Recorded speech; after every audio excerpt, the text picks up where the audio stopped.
We know you can't be on top of all the news and information of the day. No need for the social media feeds. We got you. Now, if you haven't heard. Hi, this is Samantha Pearson. I'm the Brazil correspondent for the Wall Street Journal. My latest front page story is about cattle gallstones. Yes, gallstones found in cows and bulls, which are now worth twice as much as gold. They can fetch up to $5,800 an ounce. So as humans, we spend most of our lives trying to avoid getting gallstones, but in fact, cattle gallstones are some of the most prized ingredients in Chinese traditional medicine. They're used to treat a series of health problems, but mainly strokes. And in recent years, heart disease has surged in China as the country's economic development has led to a series of lifestyle changes and rising obesity. So this is all great news for Brazil. It's already the world's largest beef exporter, and now it's the biggest supplier of these valuable balls of hardened bile. They're generally removed in the slaughterhouse after the animal has been killed, and depending on the size, can be worth more than the animal's meat itself. But as Brazilian farmers have become wealthier over recent decades, they've done a better job of looking after and feeding their animals. Cattle are generally healthier, and this means that they produce fewer gallstones. So now we've got this supply squeeze on gallstones where Chinese demand is rising fast and Brazilian supply has dropped. The price is now so high that here in Brazil, armed gangs have been targeting slaughterhouses across the country to steal gallstones. Now, it's not illegal to harvest them here, but burdensome health regulations and taxes mean that traders often smuggle them out of the country, shipping them to Asia illegally, sometimes hidden in everything from children's toys to jars of jam. Sean, that was wild. And by the way, just because I don't know if the British accent translates all the way over for those on audio, gallstones, like the joints in your gallbladder. That's what we're talking about here.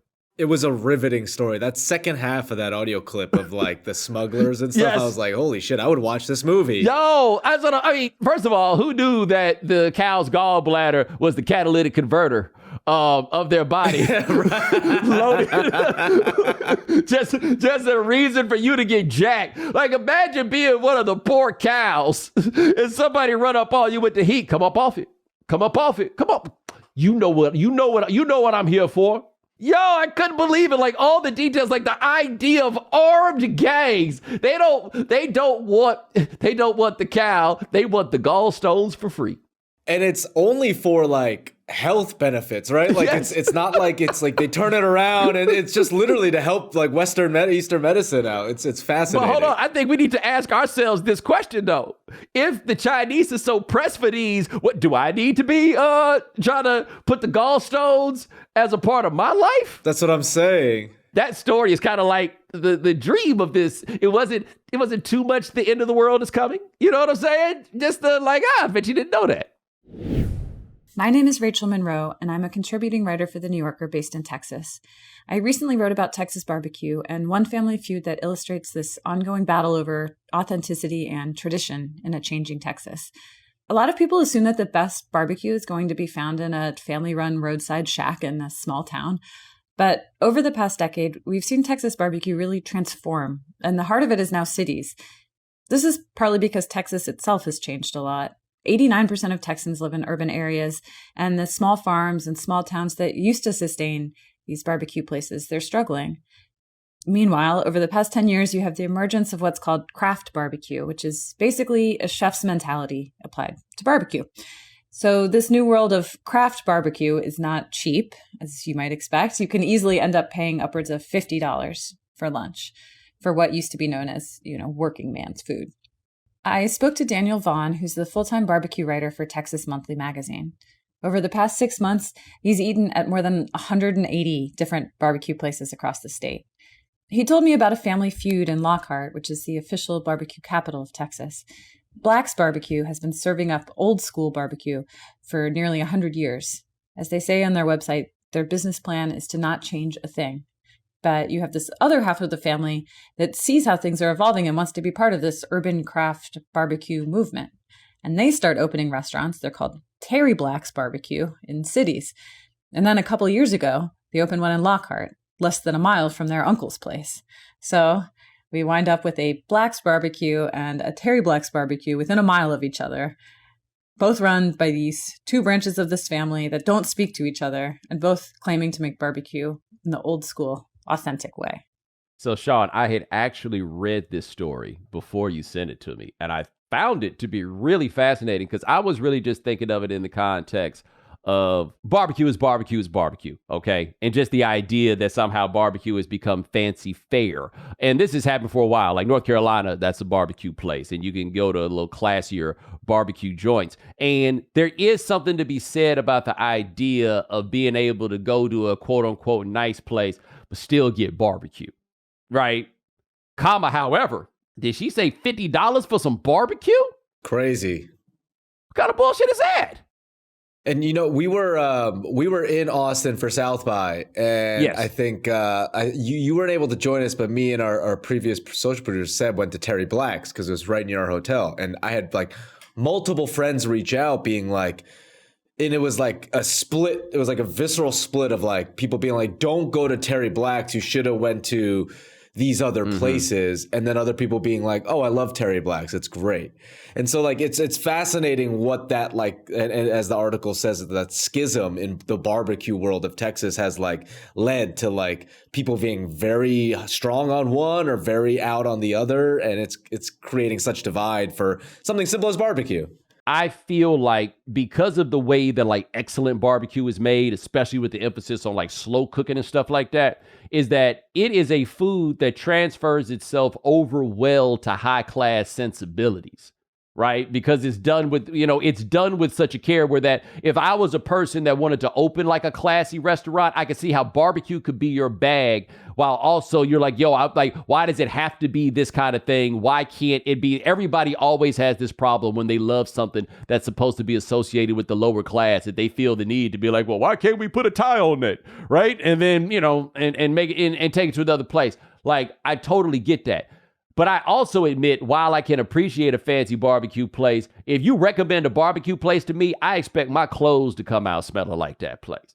Yeah, it's tough when like everyone, especially the Austin craze, it's like go to Franklin's, and it's like, well, I don't want to wait 2.5 hours in line for a brisket where like the difference is so minimal, like you're saying. Like I like food. I consider myself someone who like travels to go and get food, but like I'm not going to be able to notice the difference of a great brisket from a good brisket, Oh, yes. Yeah, no, yes, you will. But sometimes you will, right? The moisture, but like to then wait in the 2-hour line, sometimes the convenience is better. Or they'll like, maybe I'll pay a little extra for a white tablecloth meal, but they still give it at the quality, some degree of something where I'm like, it's a mom and pop shop.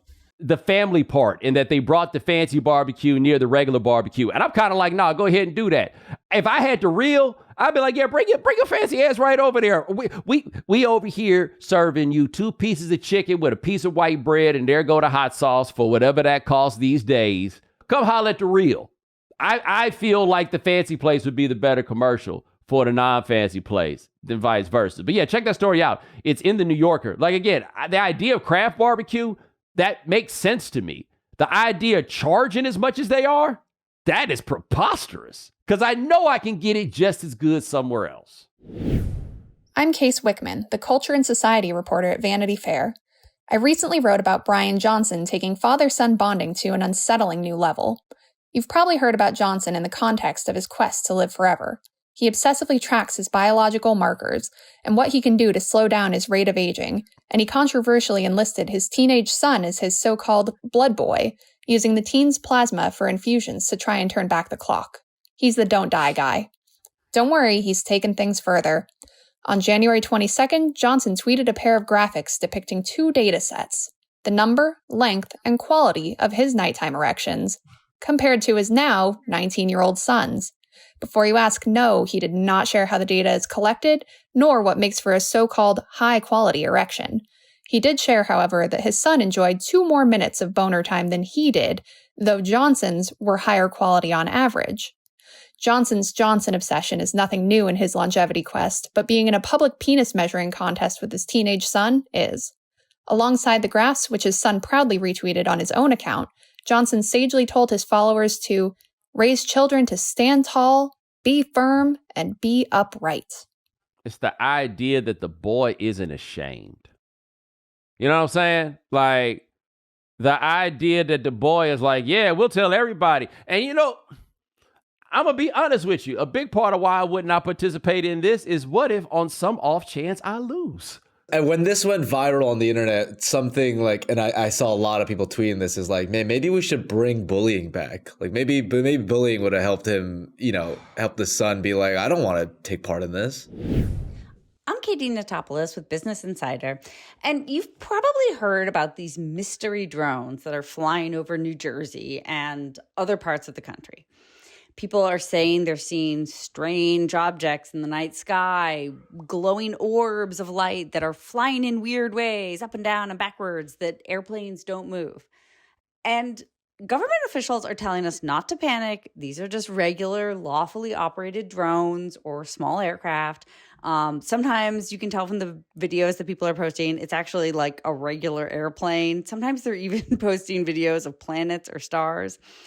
And the government is saying it's not foreign adversaries or evidence that there's some military attack coming. But this isn't stopping people from believing in this conspiracy. And I think that's great. We need a nice low-stakes conspiracy theory that we can all believe in. It unites our divided nation. Believing that the government is lying to us or that space aliens are real, that is a nonpartisan belief. Now, a lot of this is playing out on Facebook groups, which are perfect for this kind of conspiracy thinking. It's highly local. People in these New Jersey towns, there's a big Facebook group for the New Jersey drone sightings. They're posting photos. Hey, I'm in this town. What are you seeing in the next towns over? And hey, it's also getting people outside. It's a win.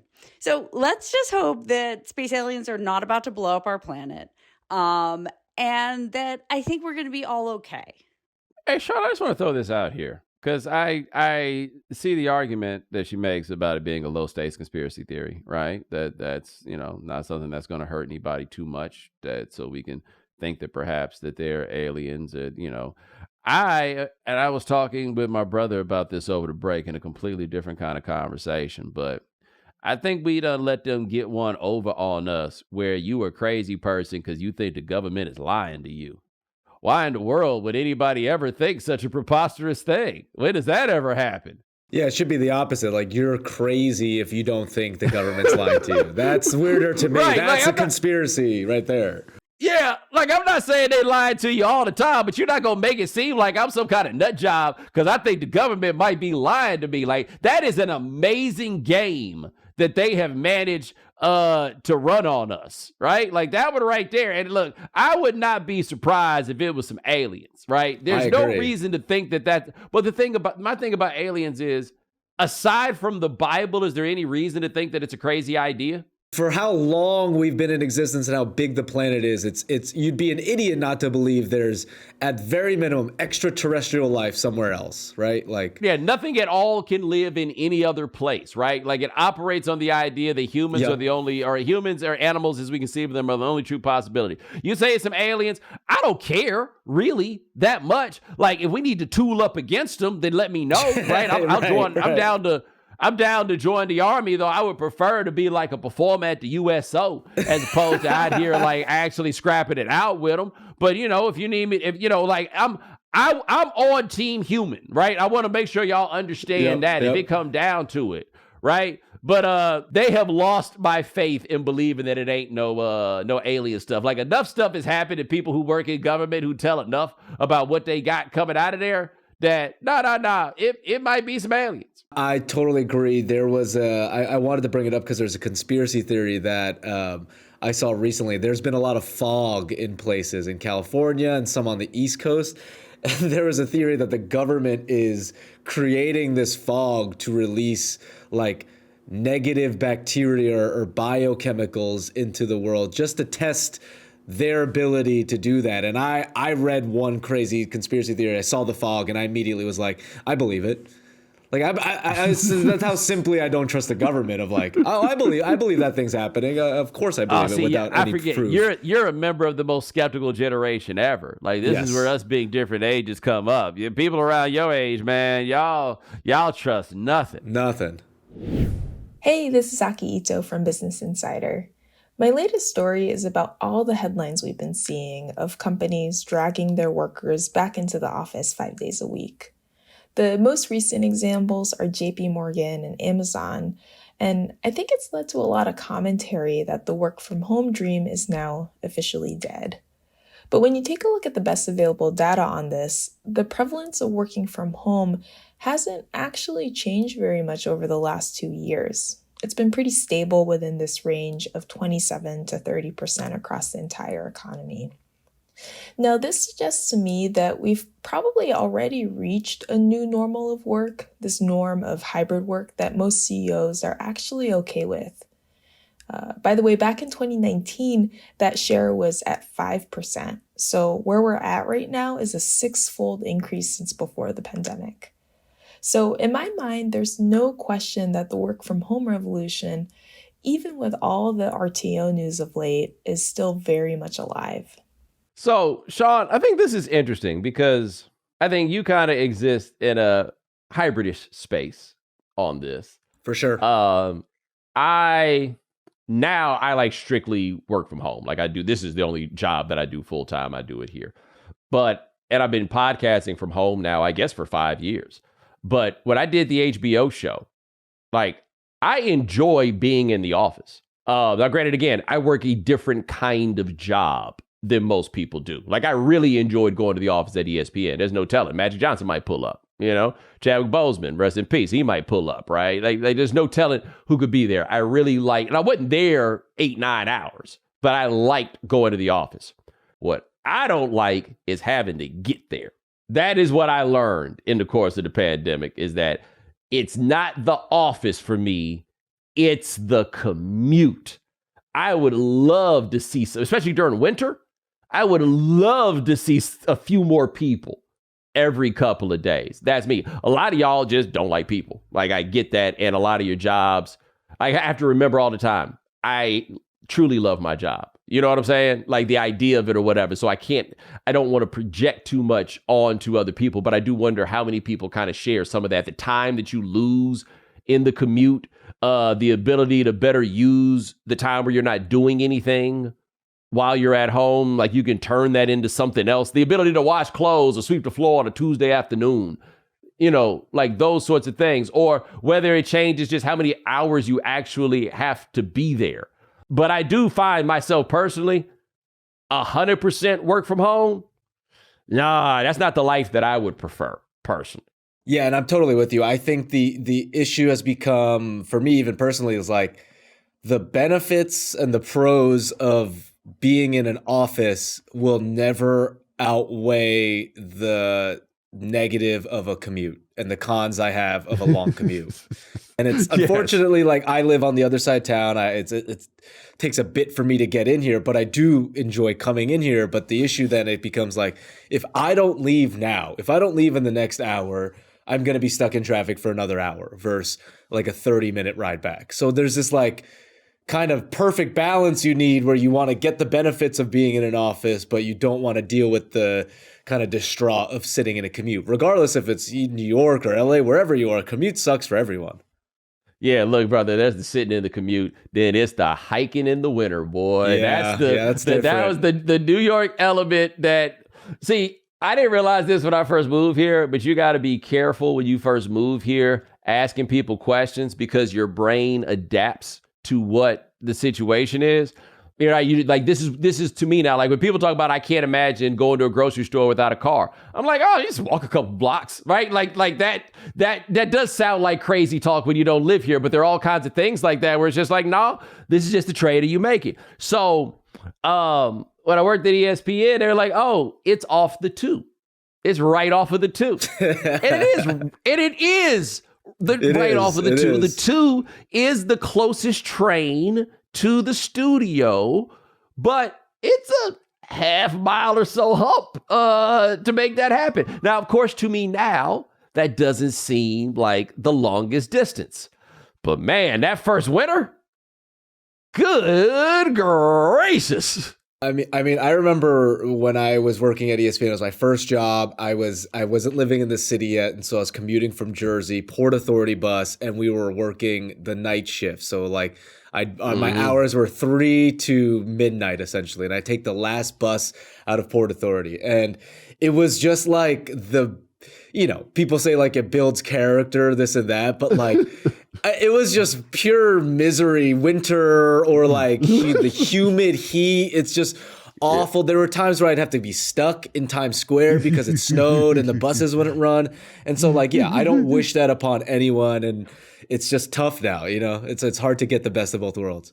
The worst thing about winter, and I understand some of you guys don't live in New York, but we just put you up all game, right? You can imagine this. Here's the worst thing about the winter is that subway traffic has decreased now post-pandemic, so this doesn't happen nearly as much, like unless another train is down or whatever. But rush hour is rush hour no matter what. And so rather than having a bunch of cars on the freeway, on the roads, which you also do, just to be clear, but the subway, you just got a lot of people on certain trains, okay? And so that's kind of all the way through the year, and space becomes at a premium, but it's especially at a premium in the winter because since it's cold outside, people got to wear coats, and one coat doesn't change the dynamic, but the whole train got a coat on. So now we ain't even got enough space, and you just get on and you sometimes you want to reach up to hold on to the pole right there, and when you do that, you just got people leaning up in your armpits and all of that, or sometimes you just leave your arms down and you won't fall down because we all packed in so tight. And I understand people don't want to do that no more.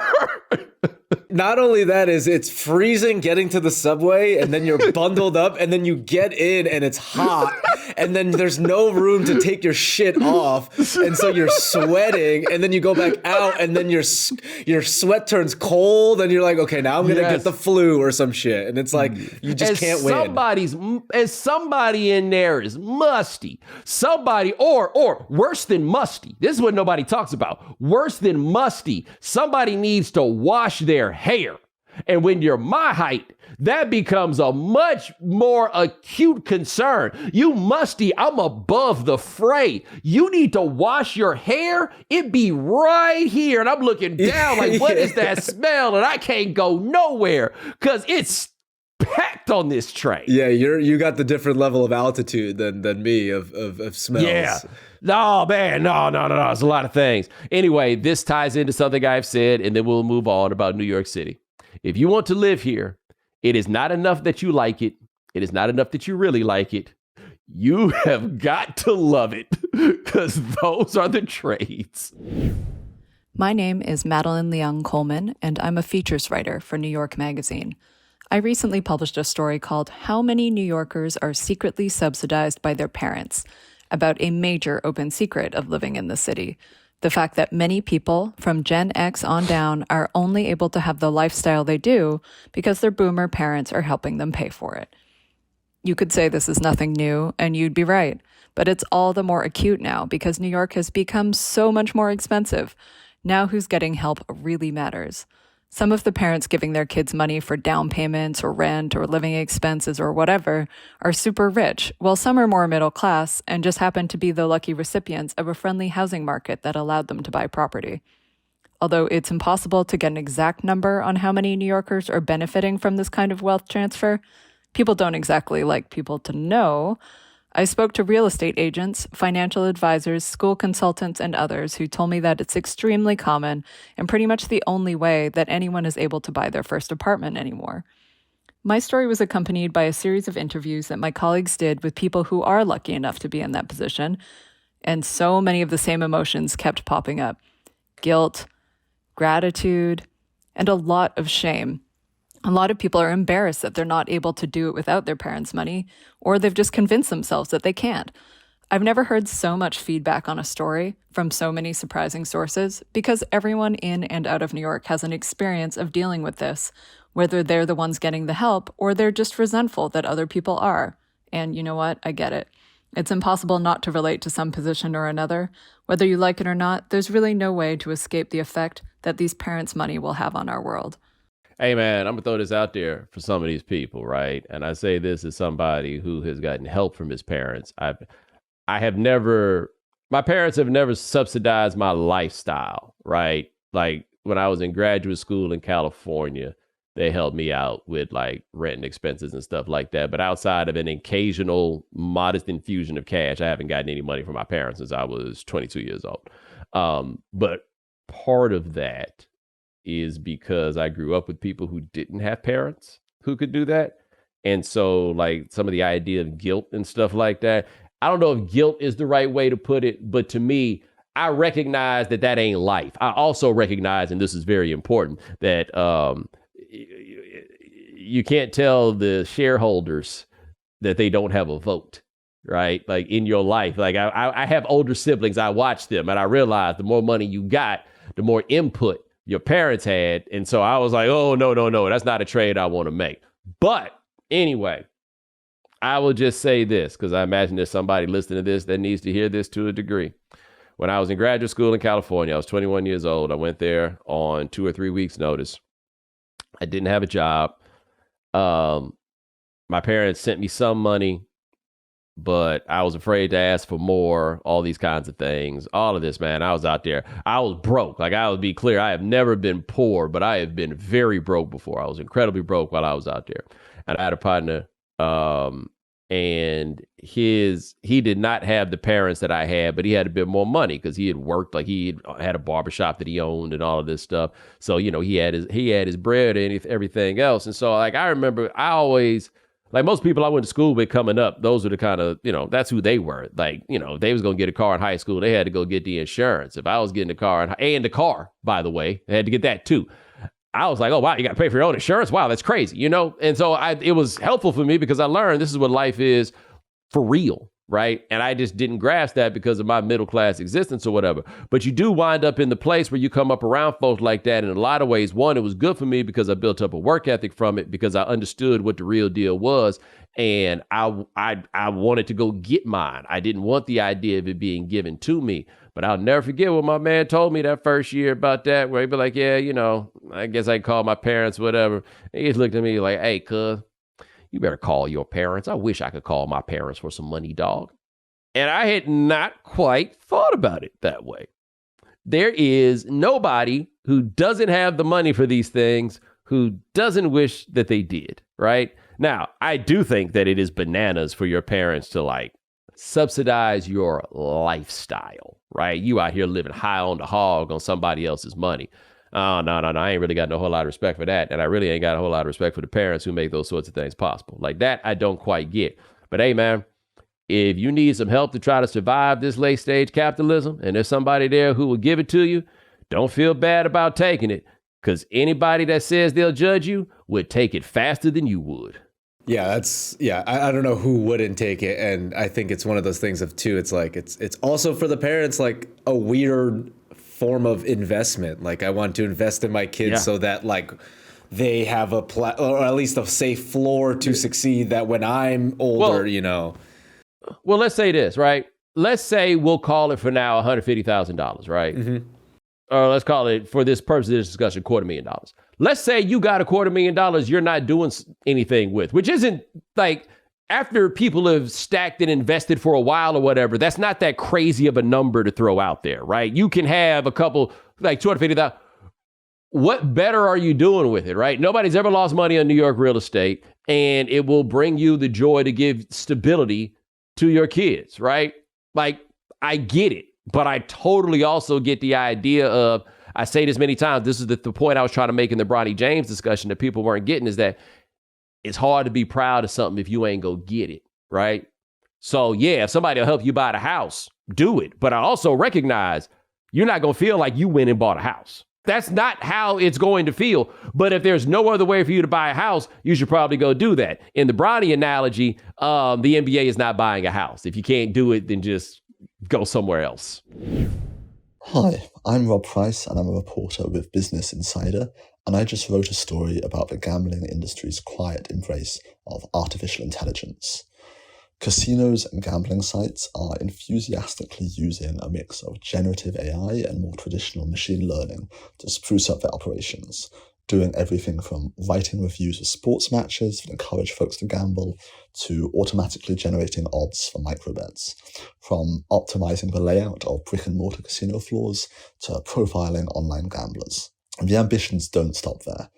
Industry analysts are dreaming of a future where every game can be minutely personalized to the individual player, giving them a constant stream of hyper-engaging, personalized content that ultimately encourages them to gamble more money more often and for longer. AI industry luminaries like OpenAI's founder Sam Altman talk about how AI might one day achieve sentience, transform our society, and build a post-scarcity economy. But the gambling industry's adoption of the tech shows how today AI is often being used for much more mercenary aims. Nothing terrifying about that, Sean. As someone who does sports gambling casually, I already thought Vegas was good, but now they have AI and everything's going to be manipulated a little bit more. Not great. Man, that may grow sentient part. Don't let that slip. That was Look, wild. there's values in, like, I've got ways of that I use artificial intelligence that I think are useful and worth sharing with people and stuff like that. But I mean, way down the line, boy, this is gonna get to a bad place. Now, I want to say right fast, those of you watching on video, you may have seen some of the faces I was making while that man was talking. That wasn't about you, Rob Price. I apologize. It was this. LiAngelo Ball has signed a deal with Def Jam and Universal Music Group. A representative from his label, Born to Ball Music Group, says. Sources said the deal is worth as much as $13 million. Insane. With $8 million guaranteed, and gives Ball full ownership of music and his own record label. And somebody has to do it. I had to be the one to say that Jamie Foxx's sad-ass special wasn't funny and wasn't good. That song is not good, Sean. That song sound like he did it on a Nokia phone.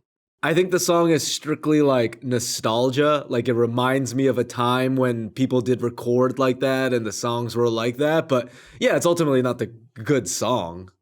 That song is, what's so wild though is I went and listened to it on Tidal, to be fair to LiAngelo here. I listened to it on Tidal and I was like, oh, this is cheeks. Like, I can't, and I guess I don't have the nostalgic view of that sort of that time period, but I heard that and I was like, cheeks, I tell you, cheeks. But then the next song was something called Nine Ball, and it kind of jammed. Like, it sounded like it was actually produced well, all of these things. But that other song right there, if that's what made them give him $8 million, shit, man, give me 15, 20 minutes.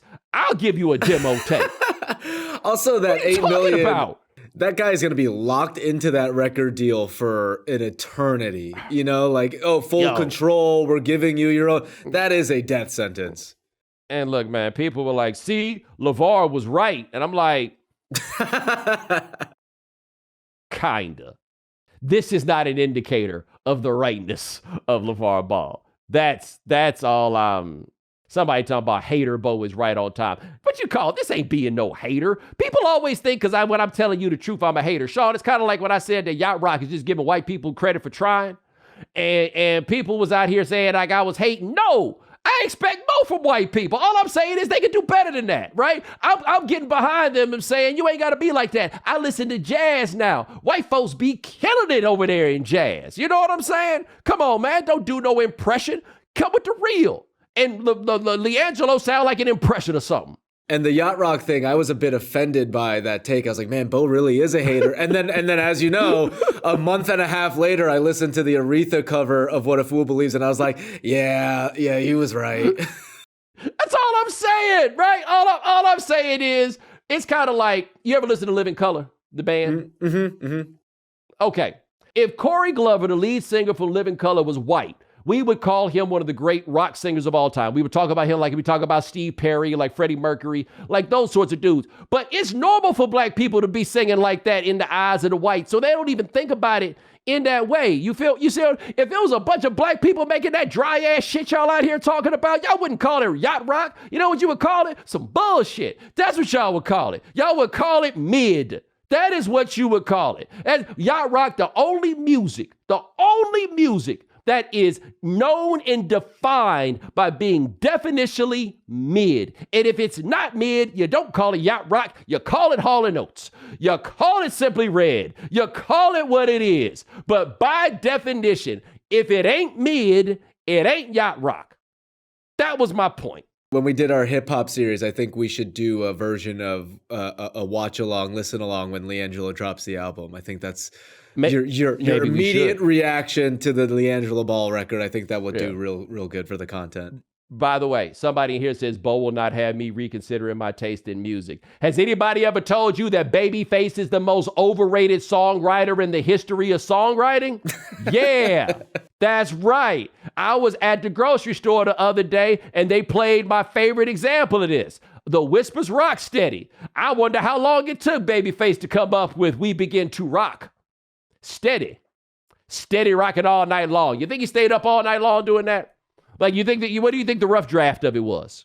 What do you think? I'm all here for trying to get you to reevaluate your musical taste, because you could be better than what you are. And when you are, they'll like it more when you play music. Thoughts on this comment from Charles Menifee? Drake is the yacht rock of rap. Yeah, I don't know about that. Like Drake's just more disappointing because he's capable of so much more. It just feels a little bit more sinister.